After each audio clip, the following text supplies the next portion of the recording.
Hello विद्यार्थी मित्रों, आज हम कक्षा 8 का विषय विज्ञान पढ़ेंगे, जिसका पहला चैप्टर है फसल उत्पादन एवं प्रबंधन। आप सब जानते हैं कि सभी सजीवों को भोजन की आवश्यकता होती है। सभी सजीव भोजन से ऊर्जा प्राप्त करते हैं और उस ऊर्जा के उपयोग से अनेक प्रकार के जैविक प्रक्रम करते हैं, जैसे पाचन, श्वसन एवं उत्सर्जन। हम अपना भोजन पौधे और जंतुओं से प्राप्त करते हैं, लेकिन पौधे एकमात्र ऐसे जीव हैं जो अपना भोजन स्वयं बनाते हैं, वह भी प्रकाश संश्लेषण प्रक्रिया के जरिए। अब हम जानेंगे कि फसल किसे कहते हैं। जब एक ही किस्म के पौधे किसी एक स्थान पर बड़े पैमाने पर एक साथ उगाए जाते हैं तो इसे हम फसल कहते हैं, जैसे कि गेहूं की फसल, मक्के की फसल इत्यादि।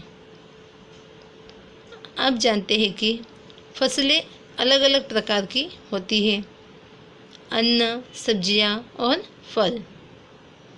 जिस मौसम में यह पौधे उगाए जाते हैं उसके आधार पर हम फसलों का वर्गीकरण कर सकते हैं। भारत एक विशाल देश है। यहाँ पर ताप, आर्द्रता और वर्षा जैसी जलवायु परिस्थितियाँ हर एक जगह पर अलग अलग होती हैं। अतः देश के अलग अलग भागों में अलग अलग प्रकार की फसलें ली जाती हैं। फसलें दो प्रकार की होती हैं, खरीफ फसल और रबी की फसल। खरीफ फसल देखेंगे। खरीफ फसल वर्षा ऋतु में ली जाती है। भारत में वर्षा ऋतु सामान्यतः जून से सितंबर तक होती है। धान, मक्का, सोयाबीन, मूंगफली, कपास, यह सभी खरीफ की फसल के उदाहरण हैं। अब हम देखेंगे रबी की फसल। रबी की फसल वह फसल है जो शीत ऋतु में अक्टूबर से मार्च तक ली जाती है, उसे हम रबी की फसल कहते हैं, जैसे गेहूँ, चना, मटर, सरसों तथा अलसी। ये रबी के फसल के उदाहरण हैं। अभी फसलों को खेतों में उगाने से पहले किसान को मिट्टी तैयार करनी पड़ती है, मतलब अनेक प्रकार की पद्धतियाँ अपनानी होती है। तो सबसे पहला कार्य है मिट्टी तैयार करना। फसल उगाने से पहले मिट्टी को तैयार करने मतलब पहला चरण है मिट्टी को पलटना तथा इसे पोला बनाना खेती का अत्यंत महत्वपूर्ण कार्य है। मिट्टी को पोला करने से भूमि में पेड़ पौधों की जड़ें गहराई तक जाती है और गहराई में धंसी जड़ें आसानी से श्वसन कर सकती है। पोली मिट्टी किस प्रकार से पौधों की जड़ों को सरलता से श्वसन करने में सहायक है, ये देखेंगे। पोली मिट्टी मिट्टी में रहने वाले केंचुओं और सूक्ष्म जीवों की वृद्धि करने में सहायक होती है। यह जीव किसानों के मित्र कहलाते हैं। अपने खेतों में देखा होगा, मिट्टी को रेत कर देखो तो आपको छोटे छोटे जीव मिलेंगे, उसे केंचुए कहते हैं, क्योंकि यह मिट्टी को पलटकर पोला करते हैं और ह्यूमस बनाने का कार्य करते हैं। परंतु मिट्टी को पोला क्यों किया जाता है? आपने पिछली कक्षा में पढ़ा होगा कि मिट्टी में खनिज पदार्थ होते हैं, साथ में उसे में जल डाला जाता है, वायु होती है और कुछ सजीव भी होते हैं। इसके अलावा मृत पौधे और जंतु भी मिट्टी में पाए जाने वाले जीवों द्वारा अपघटित होते हैं। इस प्रक्रम में मृत जीवों में पाए जाने वाले पोषक मिट्टी में नियुक्त हो जाते हैं। यह पोषक पौधों द्वारा अवशोषित कर लिए जाते हैं, क्योंकि ऊपरी परत के कुछ सेंटीमीटर की मिट्टी ही पौधे की वृद्धि में सहायक है। इसे उलटने पलटने और पोला करने से पोषक पदार्थ ऊपर आ जाते हैं और पौधे इन पोषक पदार्थों का उपयोग कर सकते हैं। अतः मिट्टी को उलटना पलटना और पोला करना फसल उगाने के लिए बहुत ही ज़रूरी होते हैं। मिट्टी को उलटने पलटने और पोला करने की प्रक्रिया जुताई कहलाती है। इसे हल चलाकर करते हैं। आपने खेतों में देखा होगा कि हल लकड़ी का या फिर लोहे का बना होता है। यदि मिट्टी बहुत ज़्यादा सूखी है तो जुताई करने से पहले मिट्टी में पानी डाला जाता है और खेतों में मिट्टी के बड़े बड़े ढेले भी हो सकते हैं। इन ढेलों को एक पाटल की सहायता से तोड़ा जाता है।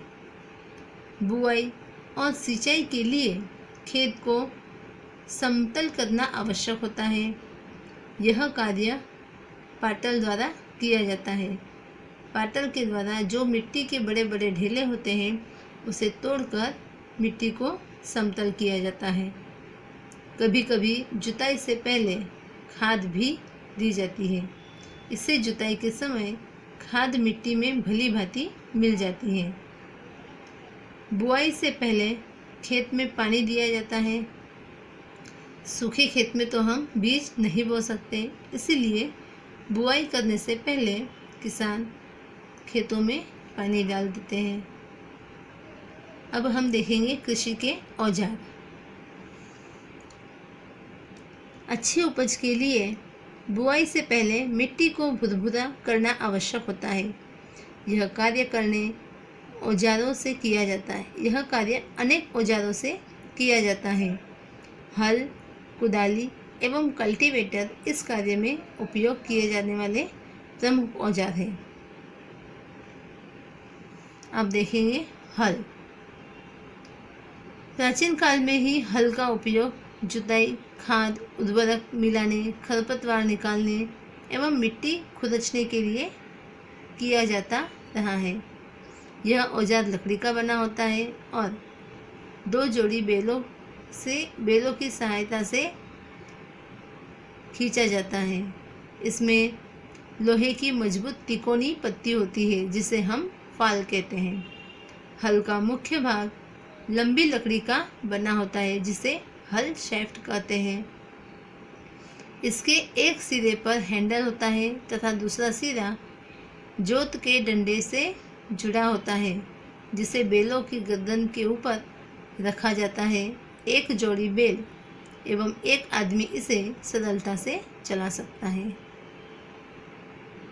ये देखिए, कुछ इस तरह से हल को चलाया जाता है। अब आपने नाम सुना होगा कुदाली। यह एक सरल औजार है जिसका उपयोग खरपतवार निकालने एवं मिट्टी को पोला करने के लिए किया जाता है। इसमें लकड़ी या फिर लोहे की छड़ होती है जिसके एक सिरे पर लोहे की चौड़ी और मुड़ी हुई प्लेट होती है।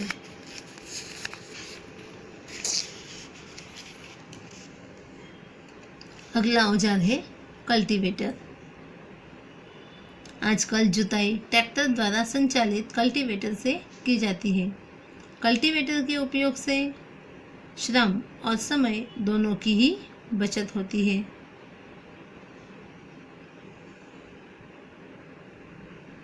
आगे देखेंगे बुआई।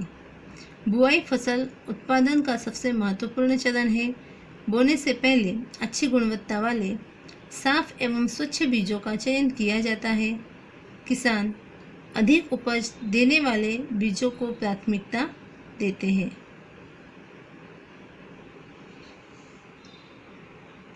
क्या कुछ बीज जल के ऊपर तैरने लगते हैं? जो बीज पानी में बैठ जाते हैं वे हल्के हैं या भारी?